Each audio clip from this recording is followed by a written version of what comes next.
Friends রিম্পাস চ্যানেলে তোমাদেরকে welcome. দেখো আমি আজকে চলে এসেছি একটা দই কাতলা রেসিপি নিয়ে। তাহলে মাছগুলোকে আমি লাল লাল করে ভেজে নিয়েছি। দেখো এখানে কাঁচা লঙ্কা আর আদাটা বেটে নেবো। দেখো এই আদা কাঁচা লঙ্কা এটা বাটবো, এর মধ্যে একটু পেঁয়াজও দিয়ে দিচ্ছি। এদিকে তেল গরম করে নিয়েছি, জিরে গোটা গরম মশলা ফোড়ন দিয়ে নিলাম। দেখো এখানে দিয়ে দিলাম পেঁয়াজ। দেখো আদা কাঁচা লঙ্কা টমেটো আর পেঁয়াজ বেটে নেব। দেখো এখানে টমেটো কুচি দিয়ে দিলাম, পেঁয়াজ কুচিটার মধ্যে এবার ভালো করে ভেজে নেব। দেখো এখানে দিয়ে দেবো নুন,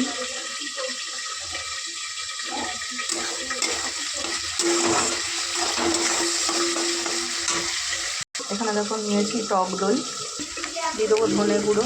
দেখো এখানে আমি ধনে গুঁড়ো নিয়েছি,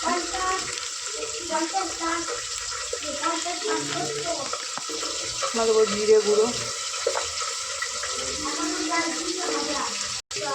দেখো এবার দিলাম হলুদ, এবার ভালো করে মিক্স করে নেব।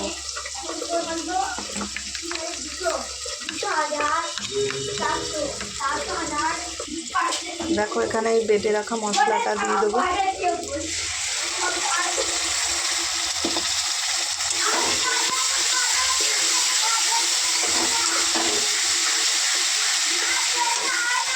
দেখো মশলাটা দিয়ে ভালো করে কষিয়ে নেব। মিক্সি বাটি ধোয়ার জলটা দিয়ে দিলাম।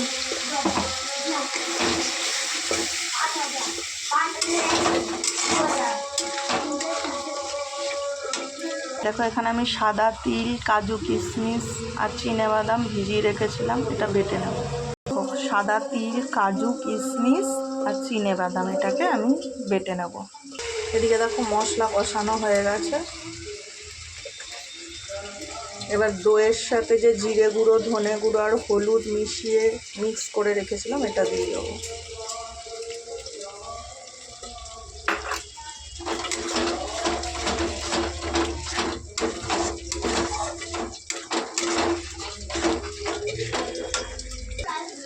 দেখো এর মধ্যে মশলা ধোয়া বাটি জলটা দিয়ে দেবো।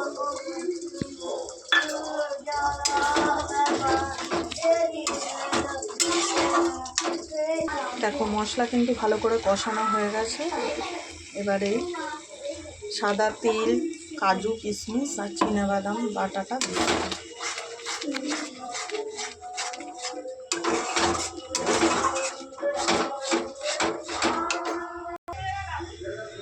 একটু চিনি দিয়ে দিলাম। দেখো এবার বাটি ধোয়া জলটা দিয়ে দিলাম। একবারে আর একটু জল দিয়ে দেবো গ্রেভির জন্য।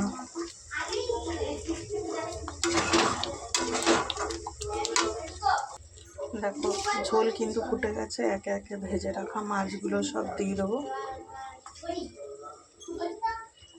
সব মাছগুলো দিয়ে দিয়েছি। এবার দেখো 3টে কাঁচা লঙ্কা দিয়ে দিলাম। এবার একটু ভালো করে ফুটিয়ে নেব। দেখো এই পর্যায়ে এসে এখন আমি নুন মিষ্টি ঝাল সব কিছুর ব্যালেন্সটা দেখে নেবো, সব ঠিকঠাক আছে কিনা। মাছটা কিন্তু আমার রেডি হয়ে গেছে। দেখো এখন একটু গরম মশলার গুঁড়ো দিয়ে দেবো। দেখো এবার একটু দিয়ে দেবো ঘি।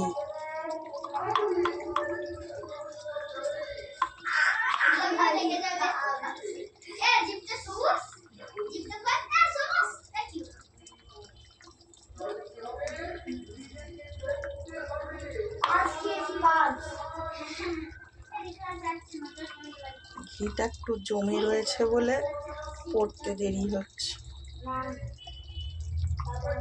দেখো রান্নাটা কিন্তু আমার কমপ্লিট হয়ে গেছে। এমনভাবেই নামিয়ে নেব, কারণ গ্রেভিটা আরও টেনে যাবে। তোমরা কিন্তু এভাবে একবার বানিয়ে খেয়ে দেখো অতি অবশ্যই, দেখো তোমাদের কেমন লাগে। দেখো এটাই হচ্ছে কিন্তু মাছের ফাইনাল লুক। কেমন লাগলো অবশ্যই কমেন্ট করে জানিও, আর আমার চ্যানেলটা সাবস্ক্রাইব করে দিও। টাটা বন্ধুরা, বাই।